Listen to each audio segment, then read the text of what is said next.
Assalamualaikum warahmatullahi wabarakatuh. Kami dari kelompok 8 akan mempresentasikan hasil kelompok kami.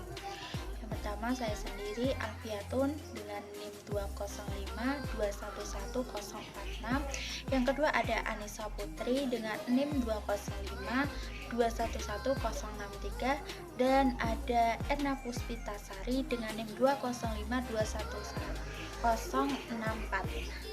Di sini kami dari kelompok 8 akan menyampaikan materi tentang keseimbangan pasar.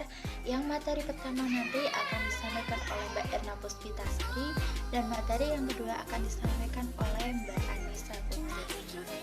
Sebelum materi akan disampaikan oleh Mbak Erna Puspitasari dan Mbak Anissa Putri, di sini saya akan menjelaskan pengertian dari keseimbangan pasar. Pengertian dari keseimbangan pasar ini yaitu merupakan kondisi di mana jumlah barang yang diminta sama dengan barang yang ditawarkan pada tingkat harga tertentu. Jadi keseimbangan pasar juga dapat dipahami sebagai kondisi di mana harga produk yang ditawarkan sama dengan harga produk yang diminta oleh konsumen. Jadi terbentuknya harga keseimbangan itu ditentukan oleh kekuatan antara permintaan dengan penawaran. Jika permintaan lebih kuat dari penawaran, maka harga akan naik. Dan sebaliknya, apabila penawaran lebih kuat dari permintaan, maka harga akan turun. Dan sebuah keseimbangan pasar itu ditandai dengan kurva yang saling berpotongan antara permintaan dan penawaran.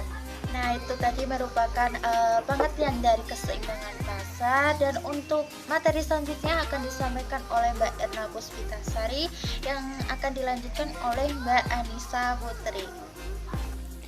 Proses pada keseimbangan pasar. Yang pertama yaitu penjualan menyediakan barang sesuai dengan permintaan.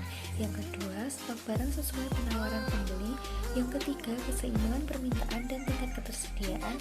Yang keempat, adanya kesamaan jumlah antara stok produsen dan permintaan konsumen. Yang kelima, penentuan harga. Dan yang keenam adalah menentukan keseimbangan pasar melalui harga. Berikut penjelasan mengenai proses keseimbangan pasar. Yang pertama, penjualan menyediakan barang sesuai permintaan, yaitu tugas penjual adalah menyediakan barang disesuaikan dengan permintaan yang ada pada pembeli. Jika barang yang disediakan terlalu banyak, sementara itu tingkat pembelian buyar menurun, maka akan terjadi ketidakseimbangan. Kemudian, stok barang sesuai penawaran pembeli. Dalam mendapatkan kesepakatan harga, maka pembeli akan melakukan penawaran kepada penjualan.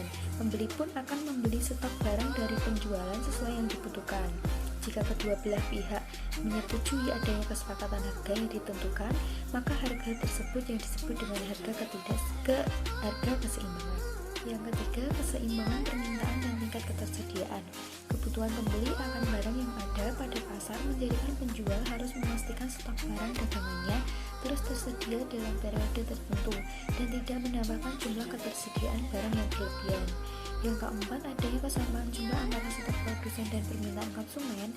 Pada tingkat pemasaran yang efektif, produsen akan menjual barangnya dengan stok yang ada. Setiap harinya produsen tidak akan menambah jumlah stok barang. Sementara itu, konsumen pun melakukan permintaan sesuai dengan jumlah seperti biasanya. Kemudian, penentuan harga. Dalam bentuknya yang paling sederhana, interaksi konstan antara pembeli dan penjual memungkinkan harga muncul seiring waktu. Seringkali sulit untuk menghargai proses ini karena harga sebagian besar barang yang diproduksi ditentukan oleh penjual. Pembeli bisa menerima harga atau tidak melakukan pembelian. Dan yang keenam, menentukan keseimbangan pasar melalui harga, yaitu harga equilibrium, juga disebut harga pasar karena pada harga ini adalah nilai yang tepat untuk dibawa produsen ke pasar yang berisi target konsumen dan tidak akan ada sisa. Dan materi yang kedua akan disampaikan oleh Mbak Anissa Putri. Fungsi penawaran dan fungsi permintaan. Fungsi permintaan. Fungsi permintaan adalah jika suatu barang terjadi kenaikan harga permintaan, maka barang tersebut akan mengalami penurunan. Begitu juga sebaliknya, jika harga mengalami penurunan, maka permintaan pada barang tersebut akan mengalami kenaikan. Fungsi dari permintaan adalah terjadi hubungan antara harga dengan jumlah barang yang selalu berbanding terbalik. Terjadi perbandingan tersebut pada saat harga turun, permintaan akan naik. Begitu juga sebaliknya, saat harga barang naik, permintaan pun menjadi turun. 2. Fungsi penawaran. Cara kerjanya yaitu disesuaikan dengan adanya hukum penawaran, di mana terjadinya kenaikan jumlah barang yang ditawarkan diikuti dengan harga barang saat terjadi kenaikan. Ketidakseimbangan akan terjadi saat harga barang dengan jumlah barang tersebut yang ditawarkan tidak sesuai satu sama lain. Semakin tinggi harga dari barang tersebut akan melebihi keseimbangan, maka terjadi pergeseran, yaitu terjadinya kelebihan penawaran. Contoh kasus, Pak Joko adalah seorang pedagang mie pangsit yang terkenal di Malang. Setiap harinya, beliau membuat beberapa porsi untuk dijual. Berikut adalah tabel permintaan dan penawarannya. Dari tabel di atas terlihat bahwa jumlah harga yang diminta HID sama dengan jumlah harga yang ditawarkan atau HIS, sehingga dapat menentukan keseimbangan harga. Jika fungsi permintaan barang menunjukkan HID sama dengan 40 min P, fungsi penawaran barang menunjukkan HIS 4P min 50, berapa harga jumlah keseimbangannya?